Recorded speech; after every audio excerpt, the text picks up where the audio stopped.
1960s. Context. The late 1960s in America were a time of constant upheaval. The Vietnam War dominated headlines. Violent protests erupted across cities, and the nation was shaken by the assassinations of John F. Kennedy, Robert F. Kennedy, Malcolm X, and Martin Luther King, Jr. These events created a deep sense of fear and instability, and television quickly became a target for blame. Parents and lobby groups argued that kids' programming was filled with violence, poor role models, and unchecked commercialization. Hanna-Barbera, then the most powerful name in animation, had already shifted away from light-hearted comedies like the Flintstones and the Jetsons toward darker adventure series such as Jonny Quest, Space Ghost, and the Herculoids. While these shows had a devoted following, critics labeled them as too violent for young viewers. By 1968, intense lobbying from Action for Children's Television, ACT, and similar groups pushed networks to cancel most of these action-oriented cartoons. This sudden gap left CBS in need of new programming. Fred Silverman, the head of daytime programming, knew lighter, safer series were the way forward. He had just seen success with The Archie Show, a musical comedy about the Archie Comics gang, which became a breakout hit when its song Sugar Sugar topped the Billboard charts. Encouraged by that model, Silverman began searching for another concept, something funny, family-friendly, and spooky enough to hook audiences without being too dark. From these circumstances, the seeds of Scooby-Doo were planted. Birth of Scooby. Fred Silverman's idea was simple but effective. A group of teenagers traveling together, stumbling into haunted houses, and unmasking spooky threats. He approached Hanna-Barbera to develop the project, assigning storymen Joe Ruby and Ken Spears to craft the concept and Iwao Takamoto to handle character design. The first version of the team, called the Mysteries 5, was heavily influenced by The Archie Show. Early drafts included 5 human characters: Callie, Jeff, WW, Linda, and Mike, along with a dog named Too Much, who played bongos in their band. Most of these prototypes would eventually evolve into Fred, Daphne, Velma, and Shaggy, while Mike was dropped altogether. For the dog, Takamoto wanted a Great Dane, but not a perfect one. After consulting a breeder on what made an ideal show dog, he intentionally did the opposite, sloping the back, bowing the legs, and underslinging the jaw. This gave the character a clumsy, endearing look that contrasted with his large size. Initially, Too Much was considered as a sheepdog to avoid comparisons with the comic strip character Marmaduke, but Silverman pushed for the Great Dane design, which stood out more. With this change, the dog became the centerpiece of the show. On a flight back from pitching the series, Silverman was inspired by the scattered line "Doobie Doobie Doo" from Frank Sinatra's Strangers in the Night. That phrase morphed into the name Scooby-Doo, and the show's direction became clear. This would be the dog's show. The band element was dropped, the group was rebranded as Mystery Inc., and the series was retitled Scooby-Doo, Where Are You?, in time for its CBS debut in 1969. Where Are You? Scooby-Doo, Where Are You? Premiered on CBS in September 1969 and immediately struck a chord with audiences. Each episode followed a simple but effective formula. Mystery Inc. encountered a spooky ghost, monster, or villain, investigated the mystery, and ultimately revealed the creature to be an ordinary criminal in disguise. The unmasking always ended with the now iconic line, "And I would have gotten away with it too, if it weren't for you meddling kids." The characters were carefully defined to balance the comedy and suspense. Fred was the confident leader, often setting traps. Daphne filled the damsel in distress role, frequently caught by villains, but always central to the story. Velma was the brains of the group, solving key clues with her sharp intellect. Shaggy and Scooby provided comic relief, more concerned with food than danger, yet always stumbling into critical discoveries. Visually, the series used Hanna-Barbera's cost-saving, limited animation. This meant fewer frames per second, recycled walk cycles, and repeated background loops. While cheap,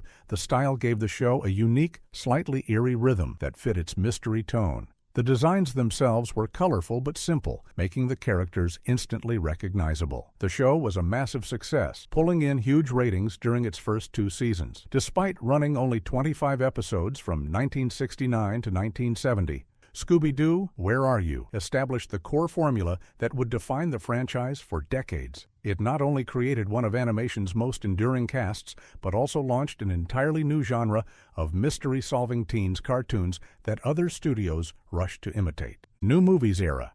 In 1972, CBS expanded the franchise with the new Scooby-Doo movies. Unlike the original half-hour format, these episodes ran a full hour, allowing for longer, more elaborate stories. The biggest change was the addition of guest stars in nearly every episode. Mystery Inc. teamed up with both real-life celebrities and fictional characters, making each adventure feel like a crossover event. The roster of guests was diverse and sometimes unexpected. Comedians like Don Knotts, musicians Sonny and Cher, and performers like Mama Cass Elliot all made appearances. Fictional icons such as Batman and Robin and the Addams Family also joined in. Some deceased stars like Laurel and Hardy and the Three Stooges were voiced by imitators to fit the format. While the core mystery formula remained the same, unmasking villains behind supernatural hoaxes, the added star power gave the show fresh appeal. It also reflected CBS's strategy of blending children's cartoons with mainstream pop culture, creating entertainment that parents and kids could enjoy together. The show ran for 2 seasons between 1972 and 1973, producing 24 episodes. Though relatively short-lived, the new Scooby-Doo movies reinforced Scooby's place as a cultural phenomenon and broadened the franchise's reach by pairing the gang with household names. Scooby Show and Specials. In 1976, the Scooby-Doo Show debuted on ABC after Fred Silverman moved networks. It returned to the familiar half-hour mystery format, sticking with haunted houses, masked villains, and the classic unmasking reveal. Over 3 seasons, 40 episodes were produced, many later repackaged as a 3rd season of Scooby-Doo, Where Are You? For reruns. During this period, Scooby also headlined a number of block programs. The Scooby-Doo Dynamite Hour paired the gang with the mechanical superhero dog Dynamite,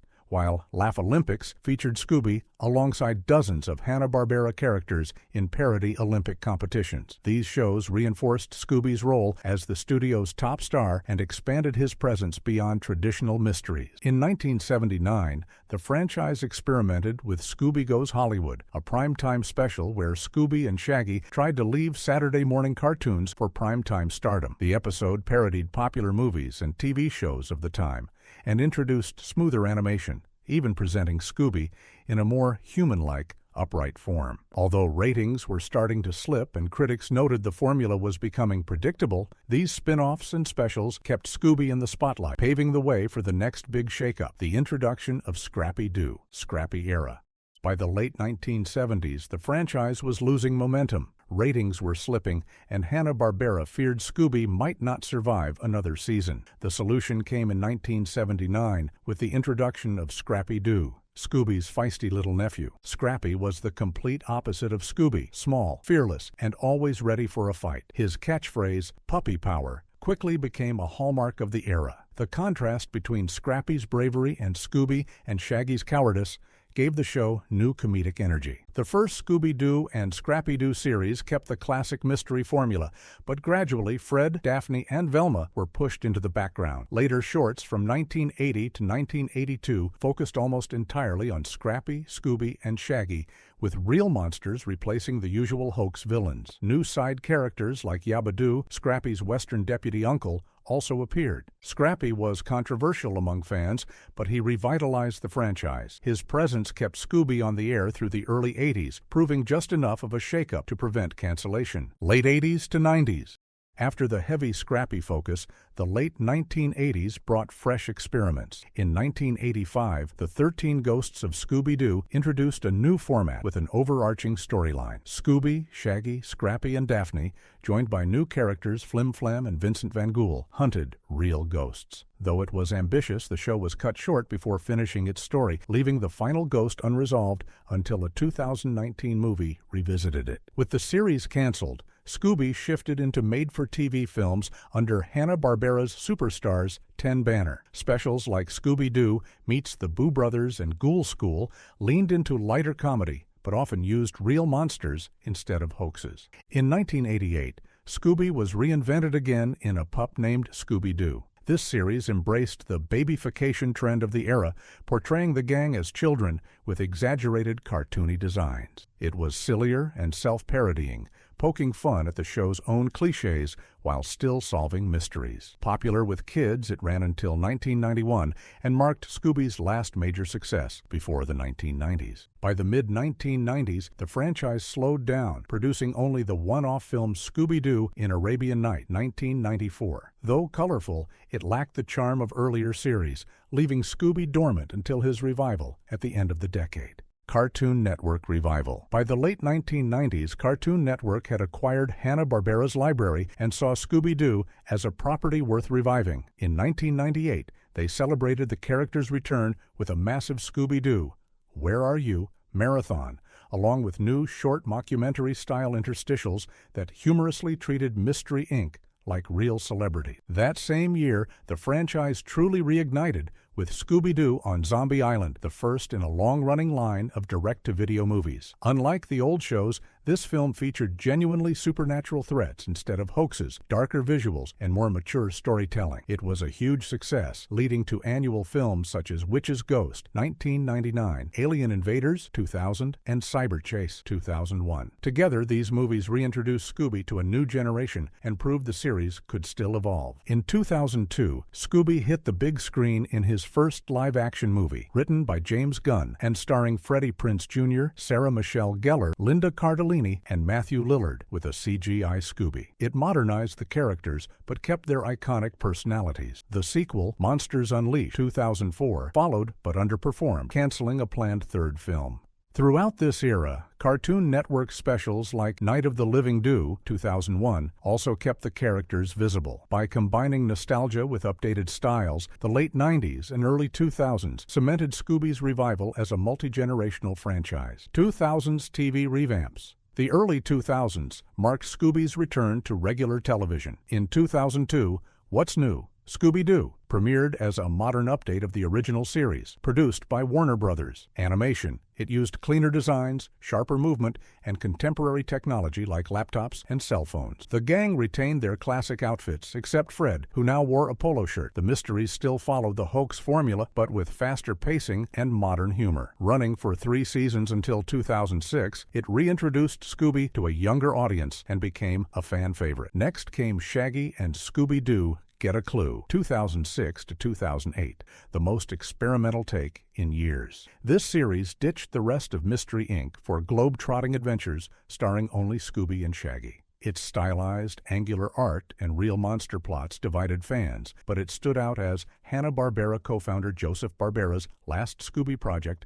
before his death in 2006. Meanwhile, the direct-to-video movie line continued annually, often blending darker themes with more comedic ones. Films like Scooby-Doo and the Loch Ness Monster, 2004, and Aloha Scooby-Doo, 2005, kept the franchise alive between TV projects. By the late 2000s, it was clear Scooby worked best when refreshed, but still tied to his classic mystery roots. Mystery Incorporated. In 2010, Scooby-Doo. Mystery Incorporated launched as the boldest reinvention of the franchise to date. Unlike earlier versions, it introduced a continuous storyline across 2 seasons, running until 2013 with 52 episodes. Each mystery connected to a larger conspiracy surrounding Crystal Cove, the most haunted place on Earth. The show gave the characters more depth than ever. Fred's obsession with traps became a running gag, but also tied into his backstory. Velma took on a stronger leadership role, while Daphne's crush on Fred was explored more seriously. Even Shaggy and Scooby's friendship was tested,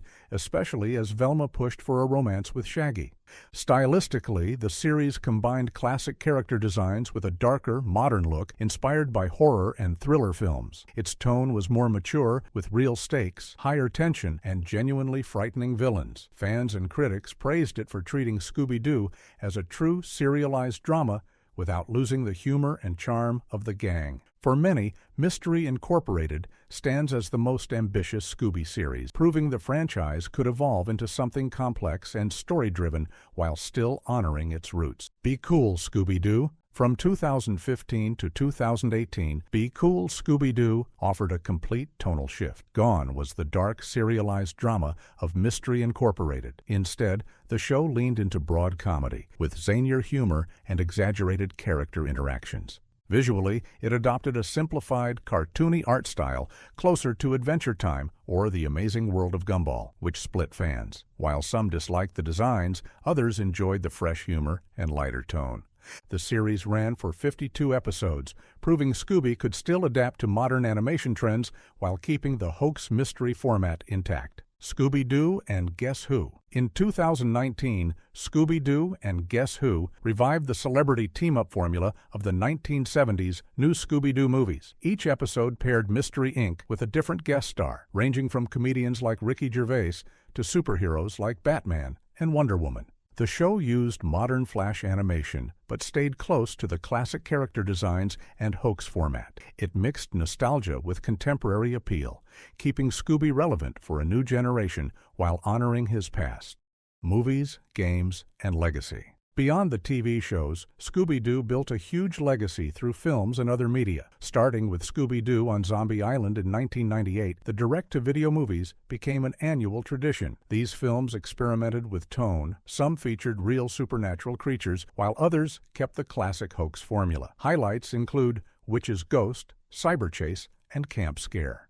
Crossovers also became a staple, with guest appearances from Batman, WWE wrestlers, Kiss, and even celebrity chef Bobby Flay. Live-action films further expanded Scooby's reach. The 2002 and 2004 theatrical movies brought the gang into modern Hollywood with CGI Scooby, while TV films like The Mystery Begins, 2009, acted as prequels. In 2020, Scoob reintroduced the franchise in full CGI, aiming to launch a Hanna-Barbera cinematic universe with characters like Blue Falcon and Dynomutt. Video games also kept the franchise alive, from early platformers to titles like Night of 100 Frights and Spooky Swamp. Scooby even appeared in Lego form and puppet adaptations, showing his versatility across formats. After more than 5 decades, Scooby-Doo remains one of the most enduring cartoon franchises of all time. Its ability to reinvent itself, from classic mysteries to darker story arcs, parodies, movies, and games, has made Mystery Inc. a permanent part of pop culture. I'm going to keep dropping more of these cartoon breakdowns, so if that's your thing, stick around. Hit subscribe if you haven't already. Thanks for being here, and catch you next time.